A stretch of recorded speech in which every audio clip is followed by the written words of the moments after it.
past few years, we've heard the term free agents and been told we would all need to become one in order to succeed. The recent economic structures have helped to promote this concept as reality.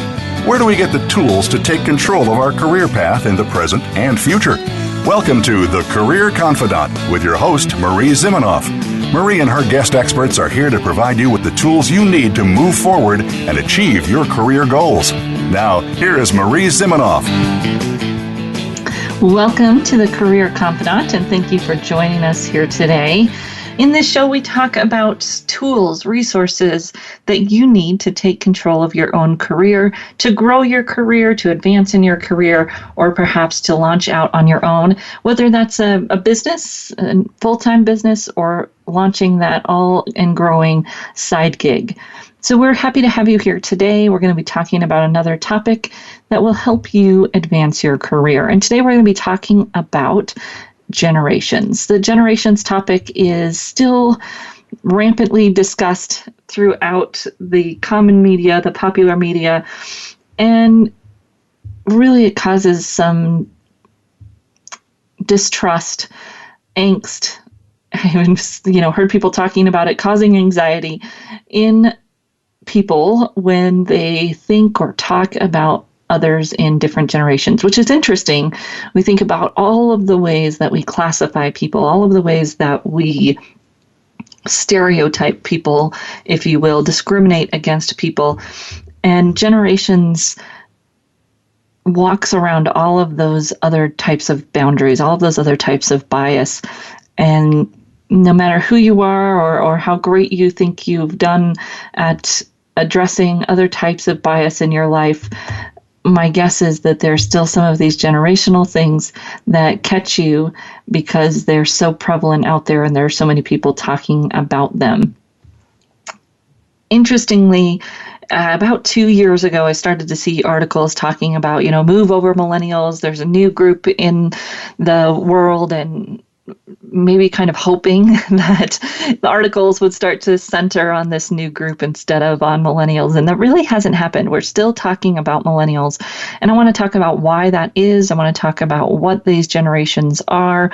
We'll do that fairly quickly because some of you may already know this information, although perhaps you see the conflicts that I see in how this generation information is shared, and we'll pick that apart. And then I want to talk about some of the stereotypes and what's going on with those stereotypes, how they might be getting in your way, and how you can adapt if you are in a position to be interacting with people from other generations, which most likely you are in work. We'll focus on work, but of course some of this will scoot over into your home life if you're raising kids or dealing with nieces, nephews, or perhaps even parents and aunts and uncles. So what are the generations and how are they defined? Most people define a generation by the formative experiences that happen when they are young. So some people talk about this between 8 and 18 or 10 to 20. There's something that happens when we're in that age group where we're just starting to pay attention to the world around us, and we have these experiences that in some ways impact everyone in our age group in a similar way. There's that overarching experience that we all have around that same age. And as we talk about generations, of course, there's just as much differentiation within a generation as there is between generations. And there is truth to when we grew up having an impact on how we show up every day at work.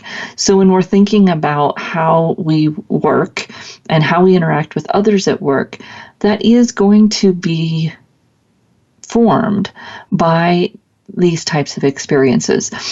And there's this kind of external experience that we might have, and we'll talk about some of those.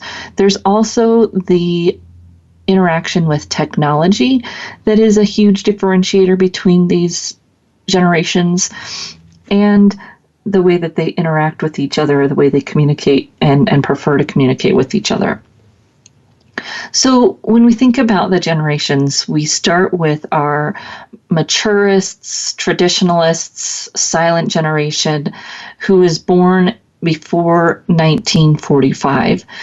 So prior to 1945, these folks may still be in the workplace. Definitely some of these folks still in the workplace and leading companies, or perhaps even have kind of stepped down into a part-time role, but they're still in our workplaces and bringing a lot of value from their world view. Baby boomers, 1945 to 1960. So you have that big generation, the second biggest generation, the third largest in our workforce now, that just this last couple of years started to shift over to where they're the second or third, pretty close in terms of numbers in the workforce. Generation X gets passed over a lot. They're 1961 to 1980. And when you look at the workforce numbers now, Generation X has almost as many people in the workplace as these other generations now, where there used to be, the boomers were such a big generation, and millennials were such a big generation and they were smaller. Now we're seeing that is kind of starting to level out as the baby boomers retire. And so you have the almost leveling out in terms of the percentage in the workforce of these three groups: boomers, millennials, and Gen X. So they're no longer a small portion or smaller than the millennials and boomers. Millennials, of course, 1981 to 1995. This is where it starts to get a little bit wiggly, because some people take that Generation Y all the way out to 2000, because they like to have two 10-year age groups to split into two groups, which really, when you look at Gen Y, splitting it into two groups makes the most sense, because you have fairly different experience of those born in the 80s and those born in the 90s, especially in terms of the technology that they were going to be using. And then 1995 and after, you have your iGen, Gen Z, or cloud generation. I don't like to call anything an I. Sorry, Apple, I don't like to market you that much. So I prefer Gen Z. The cloud generation also works, because that's what's going to define them, which we'll talk about here in just a minute.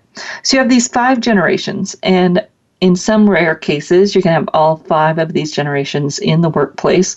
You're likely going to have 4, either maturists, baby boomers, Gen X, Gen Y, or 4 boomer X, Y, and those kids that just graduated from college, who in this definition would be in Gen Z, not millennials. So what forms these generations? What causes them to be different from each other?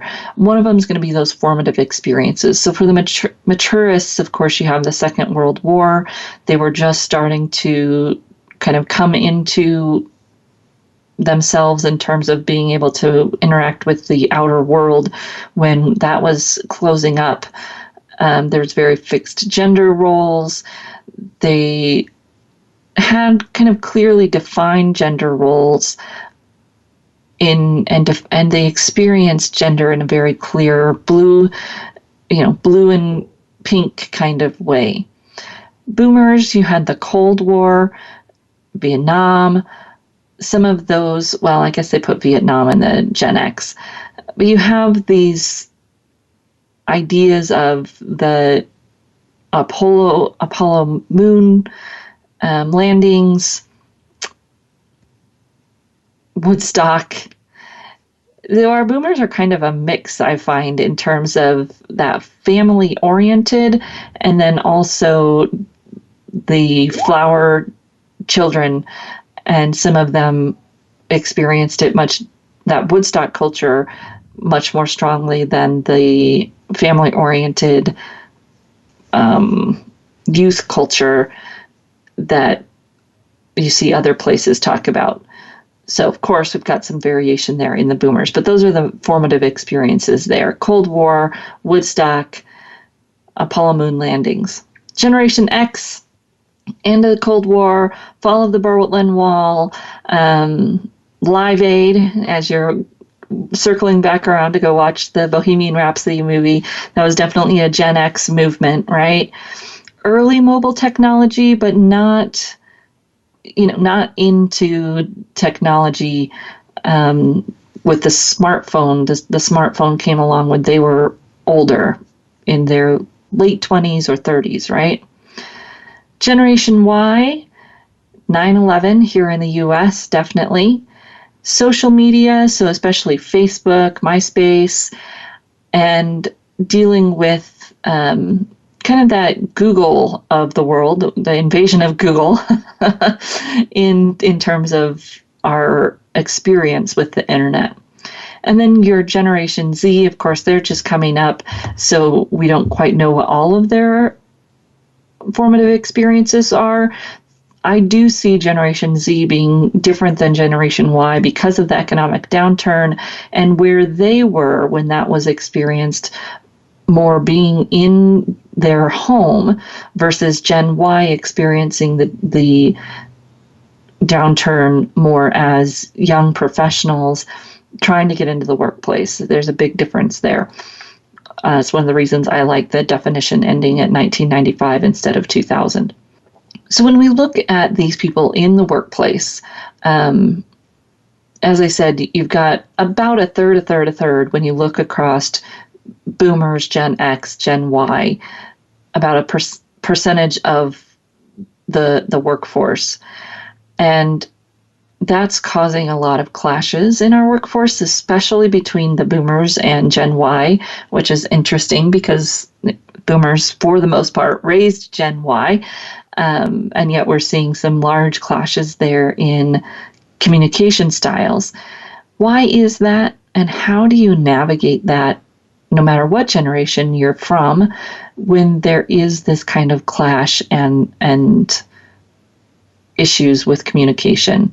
The interesting thing is, of course, that multiple studies have found we all want the same thing out of work. Boomers, Millennials, Gen X, it doesn't matter. We all want meaningful work. I always find that interesting when people say, oh, those Millennials, they have to have meaningful work. I'm pretty sure all of us want that. Maybe how we expect it and how we talk about it is different, but we all want meaningful work. We all want work-life balance. Some people say, oh, boomers, they want that work-life balance. We all want that. We might define it a little bit differently and communicate it differently, but there's those commonalities. So if we all want the same things, what tends to get in the way is the way that we communicate around it. So when we come back, we're going to talk about some of those challenges, some of those stereotypes that might be getting in our way, and of course, strategies for navigating that and interacting better with each other. We'll be right back in just a few minutes.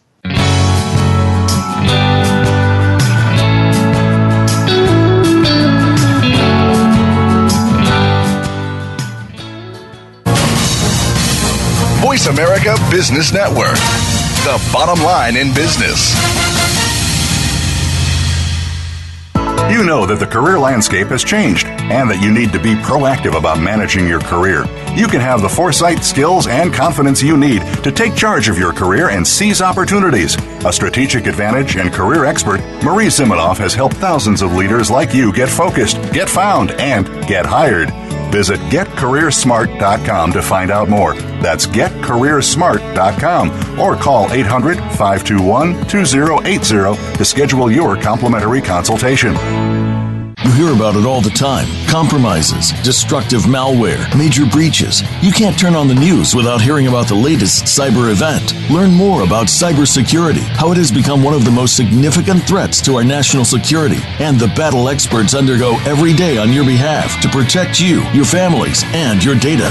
Task Force 7 Radio with host George Reedus is the voice of cybersecurity around the world. Tune in live every Monday at 8 p.m. Eastern Time, 5 p.m. Pacific on the Voice America Business Channel.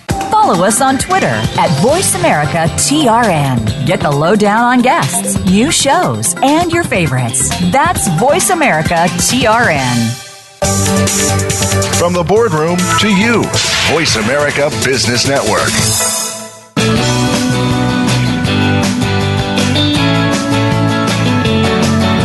You are tuned in to The Career Confidante with Marie Zimenoff. If you have a question or comment for Marie or her guest today, please call 1-866-472-5790. That's 1-866-472-5790. You may also send an email to marie@astrategicadvantage.com. Now, back to The Career Confidante. So today we're talking about generations, and people talk a lot about generations and the issues, and we read a lot about the issues that are happening. I did this research for our Career Jam event. Every year we hold an event called Career Jam where we talk about what's going on in the careers industry. So trends in recruiting and resume writing and social branding, all of the things that those of us in the careers industry help individuals with on a daily basis, and what's going on in those industries. And so we were talking about generations and how generations are influencing our work, and then did some research around generations for that, and then attended a session today sponsored by MHS.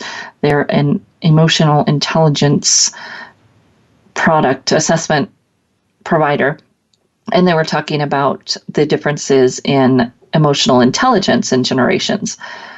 So here's the news flash. Every generation goes through the same lifespan development problems, challenges, whatever you want to call them. So a lot of times when people are talking about generations, they're actually talking about lifespan issues. So people will say, oh, millennials are lazy. Well, every generation who's existed has thought that people in their 20s were lazy. So it's not a generational issue, it's a lifespan issue. Just like you might say, oh, Gen X is greedy. Well, let's look at, is that a generational issue or is that a lifespan issue because people in their 40s and 50s start to worry about retirement and so they don't give as much or whatever. I don't know that that's a real thing. That was just a made up example from my head. But when you hear people talk about these issues, you have to think about, is that a lifespan issue? Would we have thought at any point in time that people in their 20s are poor? Probably, right? So when people talk about these generational issues, we have to really think about, is that something that's related to their generation, their formative experiences, or is it related to their age? And anyone that age at any point in time would some ways have that same issue. So when we talk about emotional intelligence, I found kind of interesting about this webinar because they're talking about generations, and then she did say that the presenter, whose name I'll look up at the next break, did say that emotional intelligence is a lifespan skill issue, not necessarily a generational issue. So younger people always, throughout the history of time, have had a lower emotional intelligence than older people. Makes sense, right? As you grow, as you learn, as you make mistakes in communication, you get better. So of course, baby boomers are going to have better emotional intelligence than Gen Y. Has maybe some to do with their generation, but mostly to do with lifespan. And it's always been that way, always going to be that way. What I think has changed perhaps is that we've focused a little bit more on these differences in generation and kind of pinned some of these things that we might see as negative to a generational issue when we need to dig a little bit deeper. So there are definitely issues around people being on the phone and not talking to each other in person. The biggest offenders of that in my life are boomers. Boomers with their phones at the dinner table, boomers with their phones. And I mean, you could think about your own life, but we all have issues with technology getting in the way of us having real relationships. Looking around your office, is it just the millennials that have their phones out at the meetings and it's getting in the way of them connecting, or is it everyone? Some of these issues we might need to think about a little bit differently. However, there are some differences in how the generations perceive some of these things, and especially the use of technology. So let's kind of break this down a little bit. When you think about what age were you when TV came out, when you had a television in the home, you can definitely hear a boomer talking about remembering the age they were when they got a television at their house. You would never hear a Gen Y person talking about that unless they grew up in a home where the person didn't have TV, but even that was probably more rare in Gen Y than it's going to be in Generation Z, because not having a TV in the home was less of a thing when Gen Y was growing up and more of a thing when Gen Z has been growing up. When you think about when you got a personal computer, that is going to be a memory for a Gen X, or if you're in my case, a Gen Y from a small town. I didn't get a personal computer, but it wasn't because I was a Gen X. It was because I grew up in a small town where that wasn't a thing. They're still trying to get internet to every house in the town that I grew up in. So it's a whole other layer of things that we put over generations. But most Gen X people will remember when they got a personal computer in their home, or perhaps when they were going to college if they were from a smaller town or poorer or family. In Gen Y, it's when did you get your first phone, your first smartphone, your first perhaps mobile phone. When did you get that? And that will be something you remember. Gen Z coming up, they're never going to have lived in a time where they didn't have access to that. Maybe their parents didn't let them have one, but it won't be that it didn't exist until they were a certain age. We don't really know yet what that might be. Some suggestions by some of the research that I was doing were 3D printing driverless cars. So they'll probably talk about that, right? When the real driverless car became a thing, will be in that Gen Z formative years. What will that look like? Very interesting to think about that. So that technology and our comfort with it, our dependence on it, our use of it as a tool in the communications process is usually where the rub happens, usually where the issues come up.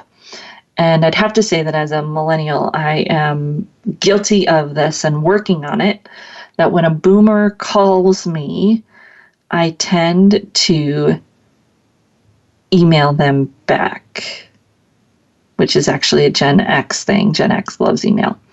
Some text. But when a boomer calls me, I need to call them back, right? Because that is their preferred method of communication. The boomers I know are up on this stuff and really good communicators text me because they know, hey, Marie's probably a Gen X, maybe a millennial. They probably think I'm a Gen X, which is okay. And so they send me a text instead of calling me because they're adapting to what they know would be my preferred method of communication. Obviously, there's going to be differentiation in here, and you're going to run across some millennials who do love to talk on the phone. But in general, your boomers are going to be pick up the phone people. Your Gen Y are going to be, why didn't you just text me? I never listened to my messages. And that's where the rub starts to happen. Well, you're rude because you don't call me back. Well, you're outdated because you call me. And you can see our perceptions start to get in the way of what we really want to do when we're being good communicators, which is one, think about what the other person's preference is, maybe ask them, and then try to communicate in that way. If we both did that on both sides of the equation, we would have better communication. So if you're in your office and you're thinking about, oh my gosh, why doesn't that person just pick up the phone and call me? They're so unprofessional, or they don't know how to communicate. They have such low IQ, EIQ, international, emotional intelligence. It's just preference. It's preference in the way that they communicate based on the technology that they grew up with. How can we adapt? How can we cross those lines and maybe even share a laugh about it? Hey, you, yeah, I know that when I call you, you're going to text me back. That's okay.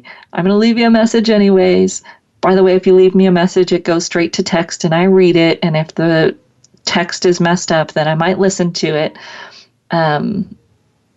And I am trying to get better at calling my boomers back because that's their preferred method of communication. If we could take away some of the, you're bad if you don't do it my way, we would be able to have better relationships with these folks in the workplace. And it may seem innocent or not that impactful for us to think about these changes in how we interact, but every time we have that little thought of, oh, they're so disrespectful, they didn't call me back, it starts to eat away at the relationship between you and that other person. Reframe it in your mind. That's their preferred method of communication, and that's okay. I can communicate to them. I'd really appreciate it if we could talk over the phone. When's a good time? So that I can communicate my communications preference to them. And if I am a millennial, instead of thinking that person's just, outdated because they're giving me a call, I can share with them, it's really easier for me if you text, because when you call, I may not be able to answer the phone because I've got this going on at work or that going on at home. I think some of these things are lifespan things. And if my mom would have had the option of texting when she had a 2-year-old screaming and a baby, she probably would have wanted to text too, instead of having to try to give someone a call and find a quiet place and have the 2-year-old be even more annoying because now you're on the phone. There are some reasons, some lifespan reasons why texting is preferred by some people, even if they may not be in the generation you think they are in. So that's one of the ways that communication tools get in our way. The other way that I've seen this play out in companies, doing some leadership coaching with a gentleman, and he said, I've got this boomer who's very frustrated because they see this millennial always on their phone. And in their mind, that means the person's not working. Because if you're on your phone, you're not working. Well, the millennial was saying, I'm using my phone to run this app that tracks work-related stuff. I think they were driving, and he was using his phone to track his mileage. And the boomer just couldn't get there. You're just not working if you're on your phone. So having some communication around this issue and what technology looks like to different people and how they use it can pick away at some of these barriers that we build up in between each other when we assume or when we pass judgment based on how someone does something and consider it a generational issue. They must have low emotional intelligence because they're always on their phone. Not necessarily. They may have low emotional intelligence because no one's giving them feedback and coaching them, just like someone gave you feedback and coached you when you were that age. We're going to take a short break, and when we come back, we'll dig in at a few other issues that come up between generations and how you can avoid them. We'll be right back in just a few minutes.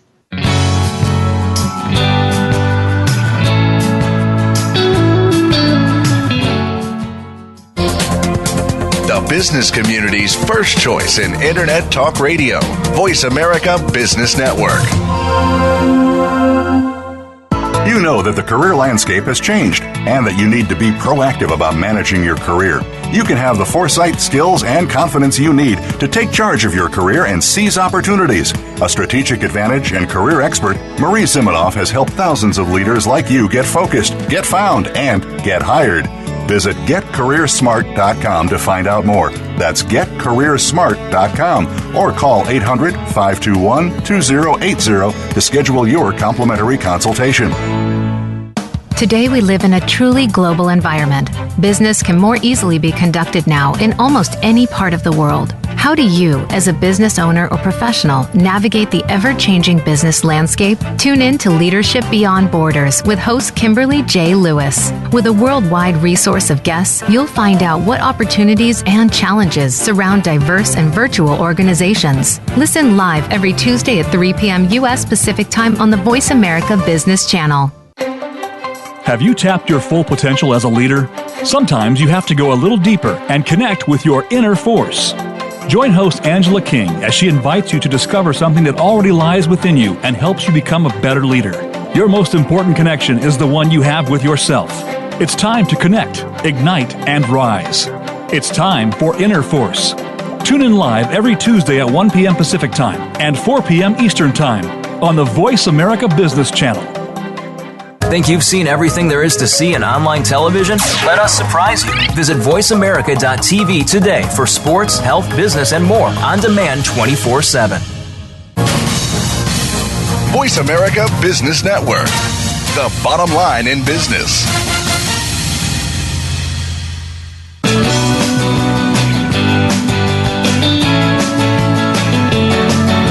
You are tuned in to The Career Confidante with Marie Zimenoff. If you have a question or comment for Marie or her guest today, please call 1-866-472-5790. That's 1-866-472-5790. You may also send an email to marie@astrategicadvantage.com. Now, back to The Career Confidante. Welcome back to the Career Confidante. Today we're talking about generations. We've been talking about the communication issues that arise, especially when I think about technology as a tool and what people prefer in terms of their communication. The interesting thing is that the marketing trends are talking about how really to get people's attention in marketing today, people are moving off of email and onto instant messaging. So if I can shoot you a message through Facebook or Instagram, you are there. If you have an account, you are there almost every day, the user data would show. And of course, those systems do a really good job of notifying you on your phone when you're not there. That's the best way to get your attention. That's a very kind of millennial, moving into even Gen Z way to market to people. Gen X loves their email, but email is definitely a challenge for most people. It gets full, they don't know how to manage it, their main purpose is to delete things, so trying to market to people via email has been a challenge for a while, and now we're seeing a shift from that to the instant messaging, which is just an interesting in terms of communication tool and preferences and where people actually are and pay attention. The other piece of technology in communication is how people prefer to buy things. So we're going to talk about that a little bit. But before we move on to that, I want to talk about some of these work-related generational values. Realizing that I think all of these are values for all of us, interesting to look at the generations and think about what they want or want out of work and how that may clash with each other's. So when you look at boomers were all about job security. So boomers wanted to know that they'd have a job. Unfortunately, this kind of backfired on them later in life when they'd been at the same place for 30 years and then got laid off and had a hard time transitioning into something new because they had been so stable. Great benefit and great things for companies because of that, and then kind of didn't pan out at the end.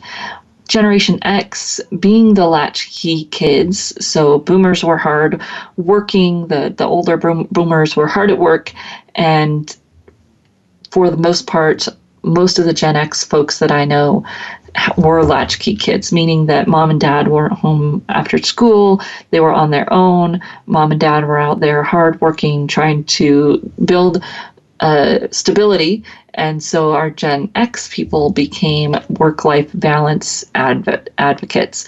They want that work-life balance. They don't want their kids to be latchkey kids. They are raising, for the most part, our Generation Z folks, and they're really teaching them the values of family, the values of home, the value of stability being something you create, not something a company gives you. Very interesting, some of the stuff that's coming up with those Gen Zs as a effect of what those Gen Xs have been teaching them.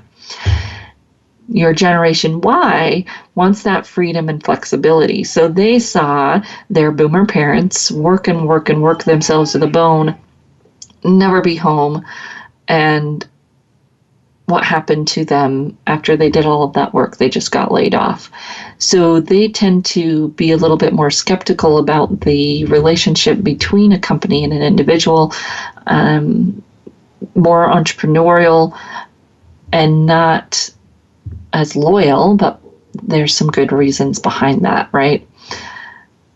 When we look at what motivates them and why they work, it can also help see some of those clashes.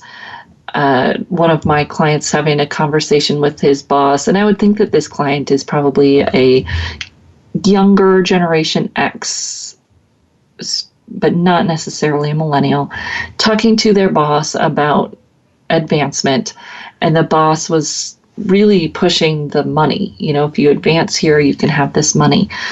Well, that's that baby boomer's value, but not my Generation X client's value. His value is, well, yeah, but what is that going to do to my life? If I get this promotion, sure, it's a lot of money, but what does that mean for my life? And what does that mean in terms of the interesting work that I may or may not get to do? And there's an assumption based on the baby boomer boss that money is the most important thing to my client. And if they had a conversation, the boss would probably find that they could save a little bit in salary if they would push some of that money into professional development for my client, which is really what he would like, is to learn and grow and expand, grow skills, and isn't as worried about the security in terms of money. So when we're having those conversations, to really make sure we're thinking about what does that other person value and how can I help them achieve what they want in their work, and not necessarily what I think are the values in work. Maybe the most apparent when we're having cross-generational conversations, but of course there are grave differences in what even people inside the same generation are looking for. Asking may even, save your company some money. So let's move into talking about buying. And I want to talk about this not because you're all selling something, but at some point you are selling something to someone. Whether you work inside an organization and you're trying to get people to engage in your programs, or you're job seeking and you're trying to get someone to hire you, or you are running an organization that charges for what they offer or not, but are trying to get people to engage, you're trying to get their attention. You're trying to, quote unquote, sell them something. Interesting, very interesting data here, that when baby boomers want to buy something, they're starting to go online to do that research. They're starting to look at online portals and see what that says about something. They are using face-to-face, of course, but are moving online. Your Gen X, online, face-to-face if time permits. So your Gen X really gets into looking at the reviews on something and doing their research and really likes that online piece of buying. Your Gen Y prefers face-to-face.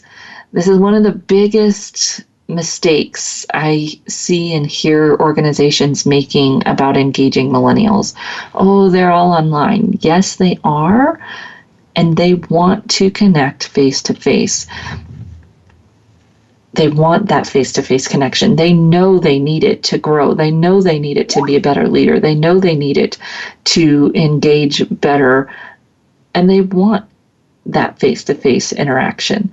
So when we think about, and this was in Rotary International, my chosen volunteer organization, when I first started in Rotary, they were talking about how do they get millennials engaged. And being an older millennial, it was interesting to sit in there and watch the conversation because I was engaged, but no one was asking the millennials how you engage millennials or why millennials engage. And finally went to a session where they were talking with people in my age group, older millennials, and asking them why they engaged. And the reasons were much different than what people had been talking about. Although they might have found out about it online, they were engaging because they wanted that face-to-face interaction, because they knew they needed mentors and sponsors and advocates and coaches, and they couldn't find those just hanging out with other people their age, and they couldn't find those people online. So they were going to organizations like Rotary where they could meet people in different age groups who could serve as those people in their life, those mentors, those coaches. And I think Rotary kind of missed the boat there because they got so focused on being online and starting online organizations that they missed this group of people who was really looking for a way to connect in person. And online is great, and having an online component is probably necessary to engage the younger age groups, Gen Y and Gen Z. However, that face-to-face component is still something they know they need. And always thinking about this division between the two groups of millennials. You have the older millennials who are in their 30s, 30 to 36, and you have the younger millennials who are in their mid-20s, say 24 to 30, and they're very different. Your older millennials, most of them are in leadership positions in a company of some sort, and they know they need leadership skills. They know they need emotional intelligence. That's one of the points I would kind of argue with the webinar I was on today, because she said, the millennials think they have emotional intelligence. And I would say that most of them that I've talked to, and even the research that the DeVry Career Institute did, showed that they know they need leadership skills. They know they don't have them. They know they need those. And they know they need to get them in person. So if your organization is trying to do professional development for that age group, include an in-person component. It might seem backwards to say that, but that age group is looking for opportunities to grow those skills, and they know they need them in person. And that's part of, I think, why they're buying more face-to-face, but we'll dig into that here in just a minute. And then your Generation Z, and I'd say all of us are doing this in some ways, is crowdsourcing solutions. So getting online and asking people, what do you recommend? Or, who's the best person for this? Digitally, but yet relationally sourcing solutions. And if you are wanting to attract that age group, and really it's the way people are talking about now, how do you create a buzz? How do you get things to go viral? It's really about creating community, because it's that community that will help you push it outwards as everyone starts to more digitally source their information. So we're going to take a short break, and when we come back, we're going to talk about a few more buying trends from these generations and then wrap up some takeaways for you. We'll be right back in just a few minutes.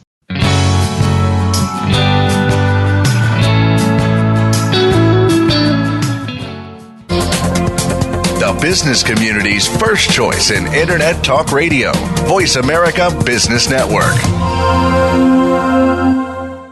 You know that the career landscape has changed and that you need to be proactive about managing your career. You can have the foresight, skills, and confidence you need to take charge of your career and seize opportunities. A strategic advantage and career expert, Marie Zimenoff has helped thousands of leaders like you get focused, get found, and get hired. Visit getcareersmart.com to find out more. That's getcareersmart.com, or call 800-521-2080 to schedule your complimentary consultation.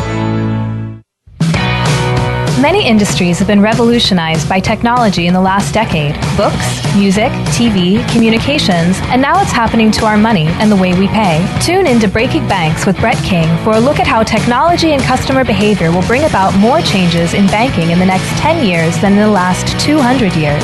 Listen every Thursday at 3 p.m. Eastern Time, noon Pacific on Voice America Business Channel or on AM 1160 The Voice. You'll never look at your bank account the same again. Become our friend on Facebook. Post your thoughts about our shows and network on our timeline. Visit facebook.com/Voice America. When it comes to business, you'll find the experts here. Voice America Business Network.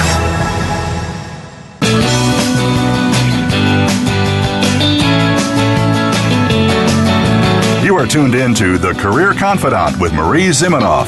If you have a question or comment for Marie or her guest today, please call 1-866-472-5790. That's 1-866-472-5790. You may also send an email to marie@astrategicadvantage.com. Now, back to The Career Confidante.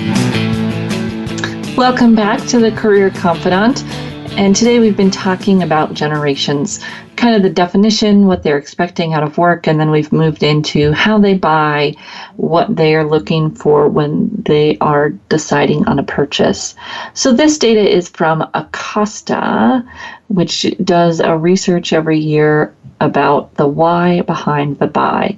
Very interesting. So acosta.com, and they're talking about groceries, but there's some good takeaways from this. So thinking about if you sell to these audiences, and we're using sell in a broad way here, right? If you're interviewing, job seeking, building, marketing a program, whether it's for pay or not, how do people buy what you're offering and what might be of interest to them? And some laced in here, just some interesting trends in general.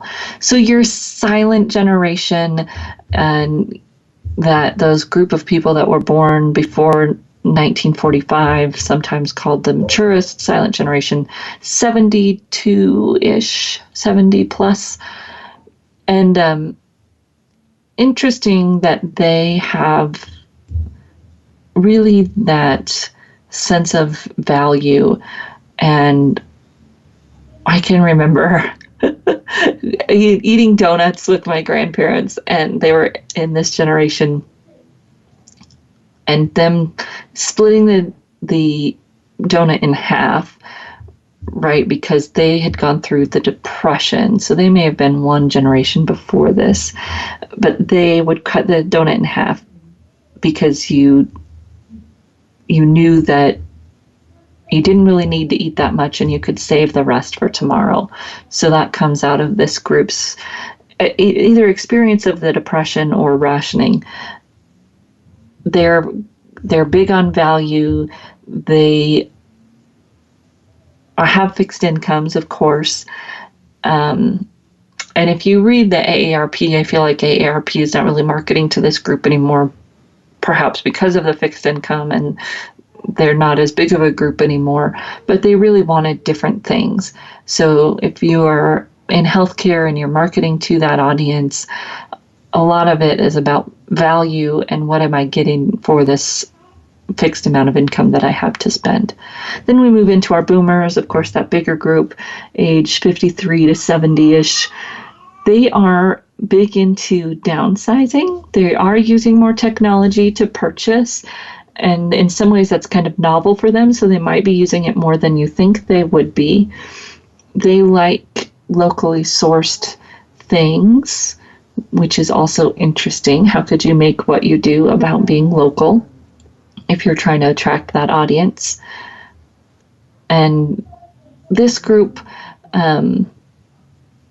tends to not be as into texting. So some recruiting research came out of, what do people think about recruiters texting them?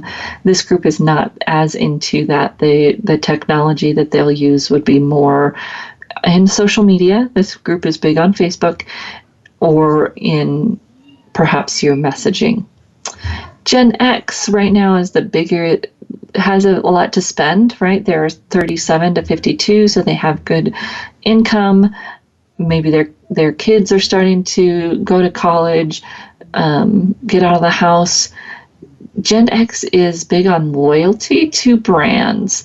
So they were your Calvin Klein generation, those people that really got into the brand of what I'm wearing. If you get Gen X to be loyal to your brand, that will really help you in what you're trying to sell or promote and get people engaged in. They love their digital coupons. My husband is a little bit older than me. He's definitely in the Gen X, and he is a Groupon junkie. He will get him to buy your thing if you have a Groupon and make it sound interesting. Millennials use technology to shop and save, so they're also big on those apps and maybe more app as well as the coupons. Driven by speed, so they're your Amazon Prime generation. Expect to get everything quickly, aren't going to wait. Really about convenience and variety rather than brand loyalty. So I don't really care what brand of something I'm buying as long as it's good enough quality and I can get some variety or get it faster. Of course, you'll see a lot of things about how millennials are quote unquote killing industries. Saw some research around that's saying, well, it's just due to money and that they don't have that much money. And by the way, which group of millennials are you talking about? Because when you talk about millennials killing home buying, you're probably talking about the 24 to 30-year-olds. Guess what? They're not buying homes because they aren't there yet, and they are getting there slower than other generations because of the shift in wages and home prices, right? Wages haven't gone up really nearly as much as home prices has gone up. The percentage of income that we spend on mortgages is double, triple what the percentage of income that boomers spent on their homes. Had someone comment on an article I shared that, there's this competing data out there. Some say we're the biggest group of home buyers, and then others say that we're not buying homes. And because of the sheer size of the millennial generation, you could probably find data that would prove both of those points. That's the fun thing about data. So if you're thinking about selling to those audiences, you also want to think about where they are in terms of social media. There's some great Pew Research data that shows what age groups are using what technologies. You have to be careful with the millennial data when you look at that, because millennials 30 to 36 still on Facebook, millennials 24 to 30 are Snapchat, Instagram. The millennial generation very different in terms of what types of technologies they're using based on that split in the age groups. If you're trying to engage someone in your job search or engage someone in your programs, it will do you well to estimate their age and really think about how you communicate with them, phone, Boomer, email and text, Gen X, text and social media, Gen Y. How are you going to communicate with them? How are you going to connect with them? And how can you do that in a way that fits their communication style? And to question yourself, to challenge yourself when you start to think about something being a quote-unquote generational issue. Is it perhaps just a learning issue and an opportunity for me to help that person learn these skills? Is it a communication issue and we simply need to talk about how we're going to communicate with each other, what tools we're going to use? Can I adapt to their style, or is it important that they learn to adapt to mine, or maybe a little bit of both? And in all of these cases, communication and asking before we assume, giving people the benefit of the doubt. If we do assume positive intent, will help solve some of these generational clashes that come up at work. We're always here to answer your questions or share your ideas, talk about topics that you are interested in.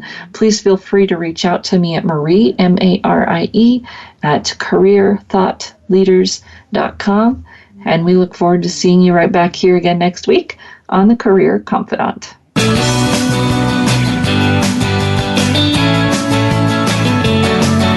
Thank you for listening to The Career Confidante. Marie Zimenoff will return again with another terrific guest next Monday at 6 p.m. Eastern Time, 3 p.m. Pacific on the Voice America Business Channel. Be sure to join us then.